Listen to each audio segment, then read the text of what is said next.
आज का हम लेक्चर स्टार्ट कर रहे हैं। ठीक है ना। ये आपकी क्लास 10th का लेक्चर नंबर 1 है, चैप्टर 1 का। चैप्टर का नाम है हमारा chemical reactions and equations. Simple chapter है, कुछ ज़्यादा हार्ड नहीं है इस चैप्टर में। ठीक है, तो ये आज का हमारा लेक्चर 1 है। देखते हैं हमें क्या देखना है। ये लाइन टू लाइन एनसीईआरटी का रहने वाला पूरा लेक्चर हमारा। ठीक है ना। आप एनसीईआरटी की लाइन बाय लाइन मिलाओ, सेम टू सेम मैंने यहाँ पे कॉपी किया हुआ है। ठीक है, तो आपको इजी रहेगा समझने में। आप अपनी बुक खोल के देख सकते हो।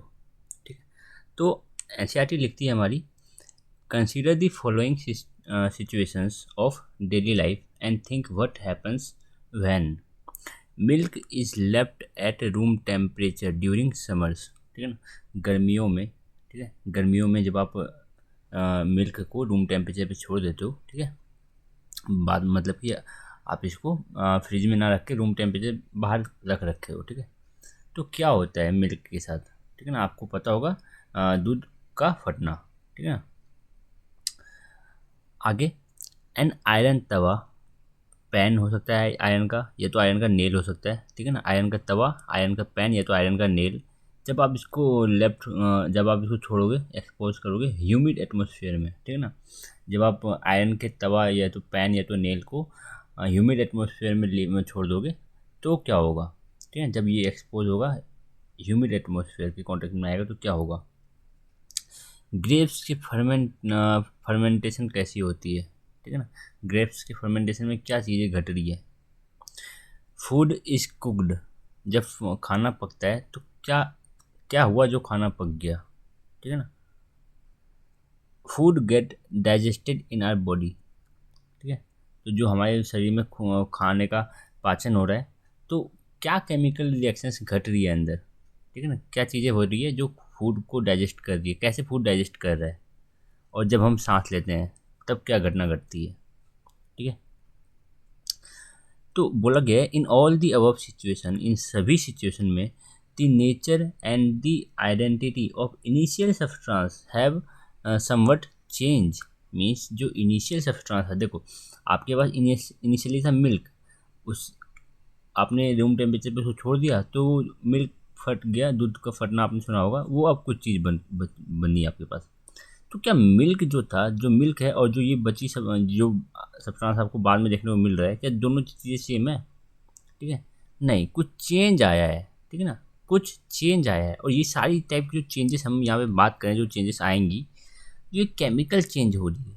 ठीक है ना, जो इनिशियल सब्सटेंस था हमारा, जो इनिशियल सब्सटेंस था उनमें कुछ समवट उसमें उनमें कुछ चेंज आया।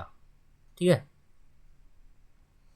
we have already learned about physical and chemical changes of matter in our previous classes। आपने पढ़ा है क्लास 9th में फिजिकल चेंज और केमिकल चेंज। ठीक है ना, आपने जैसे एग्जांपल दूं तो एक पेपर है। ठीक है ना, हमारी कॉपी का जो पेपर पेज होता है, कॉपी का एक पेज है, आपने उसको 5 टाइम्स फोल्ड कर दिया। ठीक है ना, फोल्ड कर दिया। दूसरा सिचुएशन, एक पेपर है, हमने उसको क्या कर दिया, जला दिया। ठीक है ना, हमने उसको जला दिया और जो एस बचा, ठीक है ना, एस जो राख बचा, इनिशियली क्या था, पेपर था, और जलाने के बाद क्या बना एस। ठीक है, और दूसरा सिचुएशन कि जब हमारे पास एक पेपर था, हमने इसको बस फोल्ड किया है, हमने इसको ऐसा फोल्ड किया कि इतना छोटा कर दिया इसको फोल्ड करके। ठीक है ना, 10 टाइम्स फोल्ड करके हमने इसको छोटा कर दिया मान लो। ठीक, तो इस अभी जो आप ये देख रहे हो कि पेपर को जब आप जलाया, पेपर को जब आपने जलाया और जो एस प्रोड्यूस हुआ, तो यहाँ पे जो चेंज आया ये केमिकल चेंज है। ये केमिकल चेंज है क्योंकि पेपर का जो कॉम्पोजिशन है, पेपर का जो केमिकल कॉम्पोजिशन है, और ये जो राख जो आपके पास बची उसका जो केमिकल कॉम्पोजिशन है वो अलग है। But in case of folding, जब आपने पेपर को फोल्ड किया तो जो केमिकल कॉम्पोजिशन इस पेपर का है वही केमिकल कॉम्पोजिशन इस फोल्डेड पेपर का है। कुछ केमिकल चेंज नहीं हुआ है, हाँ फिजिकल चेंज आया है। ठीक है, फिजिकल चेंज आप बोलोगे तो चलो हाँ कुछ तो चेंज हुआ है। ठीक है ना, कुछ तो चेंज हुआ है, उसके शेप में थोड़ा चेंज हुआ है तो बोल सकते हो कुछ। ठीक है, अब देखो, we have already learn about physical and chemical changes of matter in our previous classes. आपने बात कर रखी है फिजिकल एंड केमिकल चेंजेस के बारे में। ठीक है ना, वेन एवर एक केमिकल चेंज अकर, जब भी एक केमिकल चेंज होता है, वी से डेट एक chemical reactions has taken place. जब भी केमिकल चेंज हुआ है, जब भी केमिकल चेंज होता है तो हम बोलते हैं हाँ कोई केमिकल रिएक्शन घटी होगी, कोई केमिकल रिएक्शन यहाँ पे हुआ है, ठीक है ना। You may perhaps be wondering as to what is actually meant by a chemical reaction. Chemical reaction का मतलब क्या है मतलब केमिकल रिएक्शन का मतलब क्या है, ये केमिकल रिएक्शन, ठीक है ना। तो how do we came to know that a chemical reaction is taken place. सबसे बड़ी बात तो कोई केमिकल रिएक्शन हुआ है, इसके इंडिकेशंस क्या है, कैसे हमें पता चलेगा हाँ यहाँ पे कुछ केमिकल रिएक्शन हुआ है, ठीक है ना। कैसे हमें पता चलेगा कि यहाँ पे कुछ केमिकल रिएक्शन हुआ है, ठीक है ना। इसी चीज़ को बताया जा रहा है कि let us perform some activity to find the answer to this question. ठीक है, कुछ एक्टिविटी देखो, ये केमिकल चेंज और फिजिकल चेंज हमने बात कर रखी है ना? हम उसकी बात अभी नहीं करेंगे। तो इसके बाद एक एक्टिविटी दिखाई गई है, कौन सी एक्टिविटी 1.1 आपकी आती है अब, ठीक है ना, बुक में मिला लो। बोला गया है question, this activity needs the teacher's assistance, it would be better if student wear eye protection. आपको यूज़ करना है, ठीक है ना, और टीचर के असिस्टेंस में ये काम करनी है आपको, ठीक है। क्वेश्चन, क्लीन ए मैग्नीशियम रिबन। मैग्नीशियम रिबन को क्लीन करो, स्कूल में होती है मैग्नीशियम रिबन, उसको थोड़ा क्लीन कर लो, ठीक है। अबाउट 2 सेंटीमीटर लॉन्ग, 2 सेंटीमीटर बस आगे का उसका क्लीन कर लेना है। मान लो ये मैग्नीशियम रिबन है हमारे पास, तो 2 सेंटीमीटर अराउंड हमें 2 सेंटीमीटर क्लीन कर लेना है बाय रबिंग इट, इसको रब करके, ठीक है ना, इसको थोड़ा क्लीन कर लो with sand paper. Sand paper से रब करो, सैंड पेपर से रब करो, ठीक है ना, और क्लीन कर लो। Hold it with a pair of tongs. Tongs का यूज़ करो, केमिस्ट्री लैब में हमारे पास देखने को मिलता है। टोंग्स को यूज़ करके उसको क्या करो, होल्ड करो और बर्न इट, उसको जलाओ यूजिंग ए स्पिरिट लैम्प, ठीक है ना। स्पिरिट लैम्प की मदद से उसको आप जलाओ। आपको ये भी केमिस्ट्री लैब में देखने को मिलती है स्पिरिट लैम्प, या तो आप बर्नर यूज़ कर सकते हो। And collect the ash so formed in watch glass. और जो राख आपके पास बचेगी, जो इसको जलाने के बाद, मैग्नीशियम रिबन को जलाने के बाद जो राख बचेगी, उस राख को, उस एश को आप क्या करो, एक वॉच क्लास में कलेक्ट कर लो, ठीक है ना। As shown in figure 1.1, burn the magnesium ribbon keeping it as far as possible from your eyes. जब आप मैग्नीशियम रिबन को जला रहे हो तो ऐसा नहीं है कि आप अपनी आँखों को बस यहाँ पे लगा के रख दो, ऐसा नहीं करना है, ठीक है ना। आप आँखों को जितनी दूर रख सकते हो इस प्लेस से, उतना अच्छा रहेगा, ठीक है ना, ठीक है। मैग्नीशियम रिबन जहाँ जल रहा है, इधर मैग्नीशियम रिबन जल रही है, यहाँ पे मैग्नीशियम रिबन जल रहा है, इस प्लेस से आप अपनी आँखों को दूर रखने की कोशिश करो, ठीक है ना। आपको अपनी आँखों को क्या रखना है, थोड़ा दूर रखना है मैग्नीशियम रिबन से। जलते हुए मैग्नीशियम रिबन से अपने आँखों को थोड़ा दूर रखो। ये तो और साथ में आप क्या कर सकते हो, आई प्रोटेक्शन के लिए कुछ आप पहन सकते हो, ठीक है, स्पेक्स पहन सकते हो। व्हाट डू यू ऑब्जर्व, क्या आपने ऑब्जर्व किया इससे, ठीक है ना। यू मस्ट हैव ऑब्जर्व, आप ऑब्जर्व करोगे that magnesium ribbons burns with a dazzling white flame, ठीक है ना। ये एक डैजलिंग वाइट फ्लेम के साथ जलेगा, अचानक से बिल्कुल एक चम अचानक से जलेगा, जैसे आपने दिवाली में जलाया होगा, एक आता है ऐसे कर कुछ, ठीक है ना, ऐसे स्टिक में लगी होती है, जैसे आप थोड़ा देर उसको जलाते हो तो अचानक से वो जलती है, बिल्कुल वो चकाचौंध सी रोशनी निकलती है, ठीक है ना, और वाइट कलर की फ्लेम आपको देखने को मिलेगी, डेजलिंग वाइट फ्लेम, ठीक है। And changes into A white powder, और एक वाइट पाउडर बन जाएगा। This powder is magnesium oxide, ठीक है। अब ये जो पाउडर आपके पास बचा ये है मैग्नीशियम ऑक्साइड, MgO, फॉर्मूला याद रख लो, ठीक है ना। It is form due to the reaction between magnesium and oxygen present in the air, ठीक है ना। हमारे पास मैग्नीशियम है, हमारे पास क्या है, ये मैग्नीशियम, ये है हमारे पास Mg। एटमोसफेयर में क्या प्रेजेंट है, O2 गैस। हमने यहाँ पे क्या दिया है, हीट दिया हुआ है, ठीक है ना। तो O2 और Mg रिएक्ट करके बने हमारे पास MgO, मैग्नीशियम प्लस O2 बन गया मैग्नीशियम ऑक्साइड, ठीक है। वैसे तो ये रिएक्शंस आपको आपके स्कूल में दिखाया जाएगा, कराया जाता है, ठीक है ना। सभी बच्चे करते हैं इस चीज़ को, सभी बच्चे तो नहीं, हाँ कुछ 2-4 बच्चे 5 बच्चे कर लिए क्लास के, ठीक है। वैसा तो नहीं कि बिल्कुल आप 50 स्टूडेंट हो तो 50 के 50 आप खुद करके दिखाया जाएगा। हाँ अगर कोई स्कूल करने को दिखा पा रहा है तो ठीक है, वैसे तो 2-4 बच्चे ही कर लेते हैं, ठीक है। वैसे आप आपने ज़रूर आपने अगर शायद से कर भी लिया होगा स्कूल में। अब दूसरा एक्टिविटी दे रखा है, और वैसे इस एक्टिविटी में एक चीज़ रह गई, कुछ क्वेश्चंस बनते हैं कि ज़रूरी है इसको साफ़ करने का क्या ज़रूरी है, ठीक है ना। मैग्नीशियम रिबन को हमने क्यों साफ़ किया, ठीक है ना। इसको हमने रब करके सैंड पेपर से इसको क्लीन क्यों किया, हम डायरेक्टली क्यों नहीं चला सकते, क्योंकि मैग्नीशियम जो है ना, जो मैग्नीशियम रिबन है Mg, जो मैग्नीशियम रिबन है Mg, उस रिबन के ऊपर ऑक्सीजन की एक लेयर चढ़ जाती है, ऑक्साइड लेयर फॉर्म कर लेता है। देखो मैग्नीशियम को तो ऐसा नहीं रखा आप, मैग्नीशियम जो रिबन है, जो मैग्नीशियम रिबन है उसको आप कहाँ रखे हो, वैक्यूम में तो रखे नहीं हो कि आपने एक वैक्यूम चैम्बर बना रखा है उसके लिए स्पेशली, नहीं, ऐसे ही रखा हुआ है आपने। जहाँ पे भी रखा हुआ तो ऑक्सीजन तो प्रेजेंट होगा। तो ऑक्सीजन मैग्नीशियम रिबन से रिएक्ट करके ऑक्साइड लेयर फॉर्म कर देता है, ठीक है ना, ऑक्साइड लेयर फॉर्म कर देता है। और उस ऑक्साइड, वो ऑक्साइड लेयर, ठीक है, मैग्नीशियम रिबन के ऊपर प्रेजेंट ऑक्साइड की लेयर बचाती है मैग्नीशियम रिबन को जलने से, प्रिवेंट करती है, ठीक है ना। It prevents magnesium ribbon from burning. तो हमें क्या करना पड़ेगा, उस ऑक्साइड की लेयर को रिमूव करना पड़ेगा, ठीक है ना। तो इसीलिए हमने सैंड पेपर से इसको रब किया करके उसको साफ किया था, ठीक है ना, क्लीन किया था।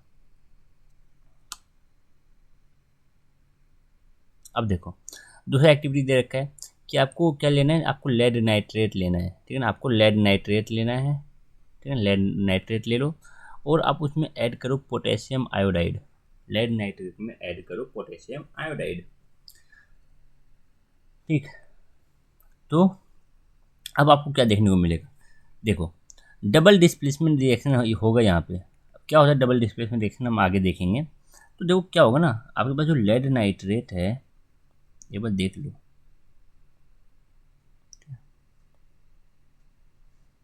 लेड नाइट्रेट में जब पोटेशियम आयोडाइड मिलाओगे तो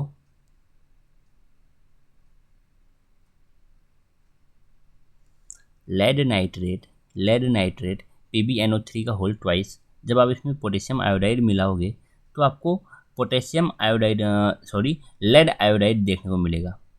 लेड नाइट्रेट में जब आप पोटेशियम आयोडाइड मिलाओगे तो आपको क्या देखने को मिलेगा, लेड आयोडाइड देखने को मिलेगा, plus plus potassium nitrate form होगा आपके पास, ठीक है ना।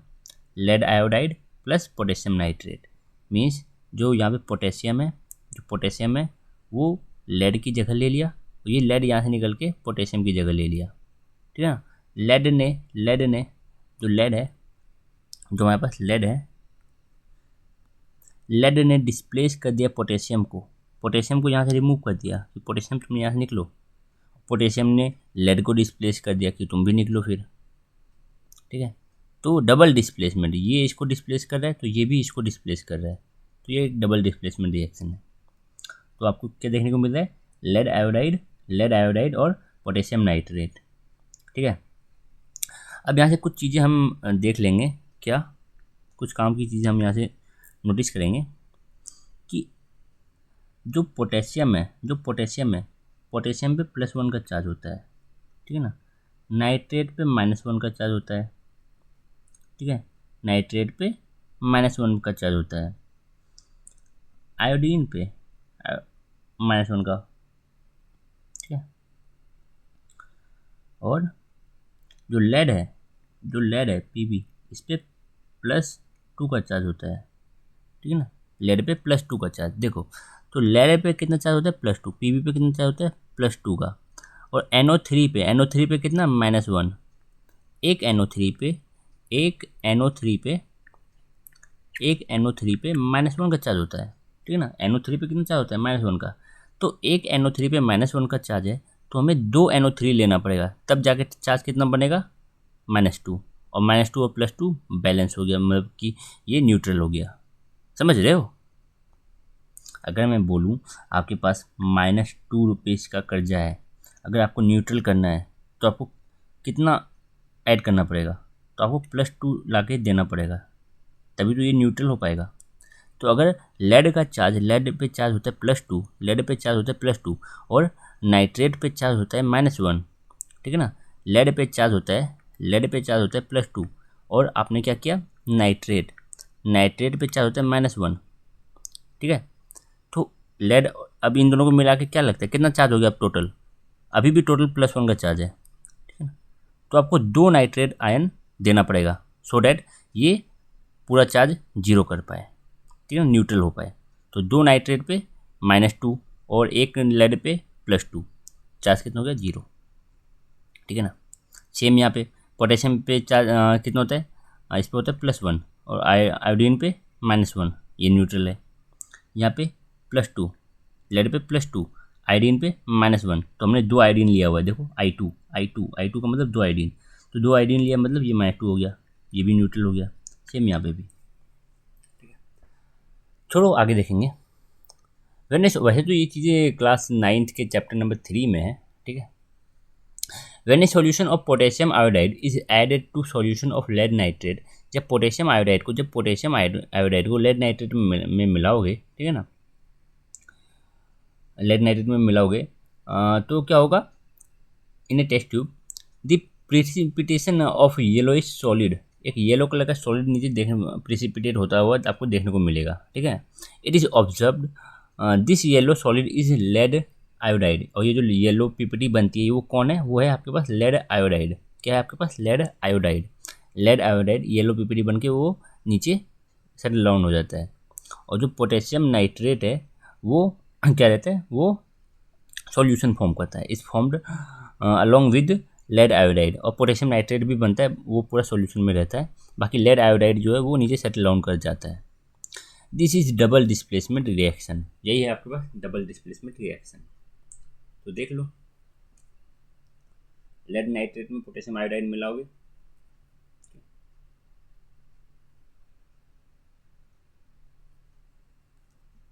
तो आपको जो येलो कलर का देखने को मिल रहा है नीचे पीपीटी बनता हुआ, ठीक है, दिख रहे हो, जो येलो कलर का जो आपको पीपीटी दिखने को मिल रहा है वो है आपके पास लेड आयोडाइड, ठीक है। तो लेड आयोडाइड पीपीटी फॉर्म करके वो नीचे सेटल डाउन हो जाता है, और पोटेशियम नाइट्रेट पूरा सॉल्यूशन की फॉर्म में ही रहता है, ठीक है। अब एक्टिविटी 1.3 दिया गया है, ये और भी सिंपल है। ये बोला गया जिंक ग्रैन्यूल ले लो, जिंक के छोटे छोटे टुकड़े ले लो, ठीक है ना, जिंक मेटल। जिंक पे +2 का चार्ज होता है, ये याद रख लेना, ठीक है ना। एक कॉनिकल फ्लास्क, ले लो, इसी को बोलते हैं कॉनिकल फ्लास्क, उसमें आप जिंक ग्रैन्यूल ले लो, और एक टेस्ट ट्यूब भी ले सकते हो। ऐड डिल्यूट हाइड्रोक्लोरिक एसिड, अब इसमें क्या करो, आपने क्या डाला है, जिंक ग्रैन्यूल डाला, आपने जिंक ग्रैन्यूल आपने ऐड किया हुआ है, और आप इसमें ऐड कर दो डिल्यूट हाइड्रोक्लोरिक एसिड, तो डिल्यूट सल्फ्यूरिक एसिड, कोई भी एसिड यूज़ कर सकते हो, ठीक है। Caution handle the acid with care, जो आपको एसिड यूज़ करना हो अच्छे से सही ढंग से यूज़ करनी है, ठीक है ना। आगे, do you observe anything happening around the zinc granule, आपको जिंक ग्रैन्यूल के आसपास कुछ होता हुआ दिख रहा है, ठीक है। टच द कॉनिकल फ्लास्क और tube, is there any change in its temperature, tube को छू, कॉनिकल फ्लास्क को छू करके देखो कि क्या कोई टेम्परेचर में चेंज हो रहा है, क्या टेम्परेचर बढ़ रहा हो, घट रहा हो, ठीक है। तो देखो, we see that the mixture produces zinc chloride, जब आप ऐड करोगे एसिड में जिंक ग्रैन्यूल को, तो आपको जिंक क्लोराइड देखने को मिलेगा, along with the formation of H2 gas देखने को मिलेगा, H2 गैस इवॉल्व हो रहा होगा, ठीक है। And the temperature of the conical flask is increasing, temperature क्या होगा, टेम्परेचर इंक्रीज करेगा। और जो बोला गया है ना कि आपके पास जिंक ग्रैन्यूल के आसपास आपको क्या होता हुआ दिख रहा है, क्या है, हो रहा है, ठीक है, तो आप बोलोगे कि H2 गैस का प्रोडक्शन हो रहा है, ठीक है ना। The changes in temperature of the solution signifies a chemical reaction, जो टेम्परेचर में जो चेंज आ रहा है वो एक इंडिकेशन है कि यहाँ पे कुछ केमिकल रिएक्शन हुआ है, ठीक है। Change in temperature is one of the observations to determine a chemical reaction, ठीक है, कोई केमिकल रिएक्शन हुआ है यहाँ पे, ठीक है ना। अगर टेम्परेचर में चेंज आ रहा है, टेम्परेचर में चेंज हुआ, आपने कोई दो केमिकल कंपाउंड को मिलाया और आपको टेम्परेचर में चेंज देखने को मिल रहा है, तो आप समझ जाओ कि वहाँ पे केमिकल रिएक्शन हुआ है, ठीक है। तो वही बोले जा रहा है, फ्रॉम दी अबव 3 एक्टिविटी, जो 3 एक्टिविटी हमने अब तक देखा, we can say that any of the following observations help us to determine whether the chemical reaction has taken or not, ठीक है। तो चेंज इन स्टेट ठीक है ना। स्टेट में चेंज आना, कलर में चेंज आना, कुछ गैस का इवॉल्व होना, टेम्परेचर में चेंज आना। अगर ये सारी चीज़ आपको देखने को मिल रही है तो आप बोल सकते हो कि हाँ, यहाँ पे केमिकल रिएक्शन हुआ है, केमिकल रिएक्शन हुआ है। चेंज इन स्टेट पीपीटी फॉर्म हो रहा था, उस चीज़ के लिए हम बोल रहे हैं यहाँ पे, ठीक है ना। Change in colour, yellow colour का पीपीटी फॉर्म हुआ था। इवोल्यूशन ऑफ गैस, हमने देखा जिंक ग्रेन्यूल के आसपास H2 गैस निकल रही थी, ठीक है ना। चेंज इन टेम्परेचर, हमने देखा कि जो बीकर है जिंक ग्रेन्यूल के केस में, जिंक ग्रेन्यूल को जब हम एसिड में डिप करते हैं तो जो बीकर का टेम्परेचर है वो क्या होता है, इंक्रीज कर जाता है, ठीक है ना। और आप हमेशा डिल्यूट ही यूज करना एसिड को। As we observe the changes around us, we can see that there is a large variety of chemical reaction taking place around us. हमारे आसपास में कुछ चेंजेस हो रहे हैं, तो उन चेंजेस को हम देख के बोल सकते हैं हाँ कुछ केमिकल रिएक्शंस हो रही हैं, ठीक है। आप खाना जो पक रहा है, जो खाना पकाना होता है, खाना जो पक रहा है तो वो भी एक केमिकल चेंज है, ठीक है ना। खाने का पकना वो भी एक केमिकल चेंज है। दूध का दही में कन्वर्ट हो जाना वो भी एक केमिकल चेंज है, ठीक है। लोहे में आयरन की किसी भी ऑब्जेक्ट पे, ठीक है ना, आयरन के कोई भी ऑब्जेक्ट पे जंग लगना तो वो भी क्या है, रस्टिंग होना, ये भी हमारे पास केमिकल चेंज है। आगे देखेंगे, हम बात करेंगे। We will study about the various types of chemical reactions and their symbolic representation in this chapter. Symbolic representation means आपने बताया ना हमने कि मैग्नीशियम प्लस हमारे पास जो एटमॉस्फेयर में O2 था, थोड़ी सी इसको हीट दे दो तो ये मैग्नीशियम ऑक्साइड बन जाएगा, ठीक है ना। तो ये सिम्बॉलिक रिप्रेजेंटेशन है केमिकल रिएक्शन का।